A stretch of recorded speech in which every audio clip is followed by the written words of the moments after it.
على فرقه تعمل توأمه مع فرقه، هي حره مفيش مشكله خالص. لكن انت هتلاقي يعني عارف ايه، وانا بقول للاهلي والله وبقولها كده على طول، شوف مصلحتك. انا بقول للاهلي شوف مصلحتك على طول. محدش هيعجبه اي موقف ليك.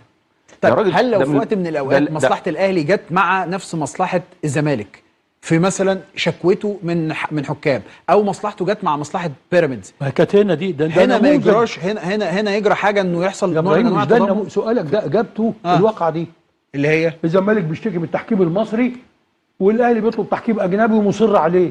هو ده نموذج لان الاهلي بيتضامن لا انت مع وجهه نظر الزمالك في هذا الموقف. ان من 6 سنين فاتوا بس الزمالك هو وهذا حقه برضه انك لقى موقف يستفيد منه. مين اللي خلق الموقف ده؟ لا يستفيد او ما يستفيدش. التاريخ ما بيتجزاش ولا بيتغير يا ابراهيم. يستفيد او ما يستفيدش.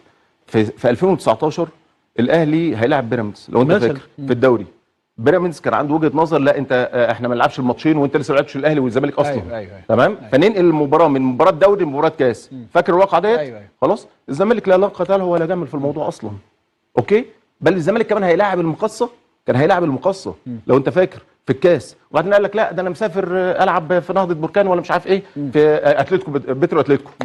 انجولا. تمام. انجولا مظبوط يا كابتن اسماعيل. قال لك لا انا مش هلعب الكاس وازاي وبعدين يعني كان في اعلامي ساعتها في التلفزيون قال لك بس ده مخرج حلو جدا.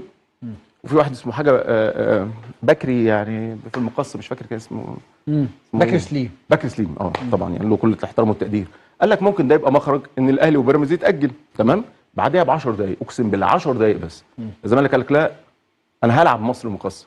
ده انت جيت على مصلحتك مكايده بس مرازيه بس في الاهلي.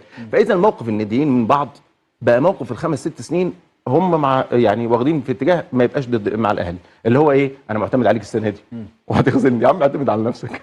المهم يعني اللي عايز اقوله في الاخر عندك رد على الجزئيه دي؟ الاهلي بس انا عايز اختم دي يا كابتن اسماعيل بس اختم دي بس وبعدين حضرتك يعني اللي عايز اقوله احنا مستنيين قرار الكل هيسلم بيه. حلو ماشي. فالجدال بقى فيه مش دي القضيه. الاهلي شوف اللي صالحك ايه في كل السنين وقدام اي حد وتقدر تجيبه لا هاته بدون مراعاه لا اشعار اي